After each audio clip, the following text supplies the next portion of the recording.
ചവട്ടുനാടകൻ ടാസ്കിൽ അപ്പൊ 2 മണിക്കൂറിന് ശേഷം നോറ അങ്ങനെ ഔട്ടായിരിക്കുകയാണ്. നോറയുടെ കാലപ്പ ജസ്റ്റ് മാറി, അപ്പൊ ഫ്ലവർ വേസ് മറഞ്ഞു, അങ്ങനെ നോറ ഔട്ടായി. അതിന് ശേഷം വന്നത് അഭിഷേകായിരുന്നു. അഭിഷേകിനെ ഇപ്പൊ കാല് വെച്ചപ്പോ തന്നെ ഒട്ടും വെയിറ്റ് ഫീൽ ചെയ്യുന്നില്ലെന്ന് അഭിഷേക് പറയുന്നുണ്ടായിരുന്നു. അഭിഷേക് പയ്യെ കാലെടുത്തു, പ്ലാറ്റ്ഫോമിലേക്ക് കാല് കൊണ്ടു. അപ്പൊ പിന്നെ അഭിഷേക് അങ്ങനെ ഔട്ടായി. അഭിഷേക് ആകെ 1 മിനിറ്റ് എന്തോ ആണ് നിന്നോളൂ. പിന്നെ വന്നിരിക്കുന്നത് ഇപ്പൊ ഋഷിയാണ്. ഇപ്പൊ ഋഷിയും അതുപോലെ തന്നെ നന്ദനയും അവിടെ നിൽക്കുന്നുണ്ട്. നന്ദന അപ്പൊ ഇപ്പൊ 1 മണിക്കൂറായി നിൽക്കുന്നു. ഇതുവരെ കഴിഞ്ഞാൽ ഏറ്റവും കൂടുതൽ സമയം നിന്നത് നോറ തന്നെയാണ്. 2 മണിക്കൂറോളം നിന്നു. തായി 1 മണിക്കൂറും കണ്ട് നിന്നു.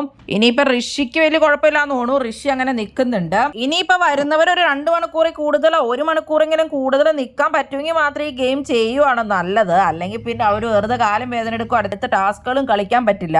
അതുകൊണ്ടും കൂടെ ആയിരിക്കും അപ്പൊ അഭിഷേക് ഇട്ടിട്ട് പോയെന്ന് തോന്നുന്നു. ഈ ടാസ്ക് മിക്കവാറും ജയിക്കാൻ സാധ്യത നോറ തന്നെയാണ്. നോറയ്ക്ക് ഇതുവരെയുള്ള ടാസ്കുകളിൽ നിന്ന് ഒറ്റ പോയിന്റും കിട്ടിയിട്ടില്ല.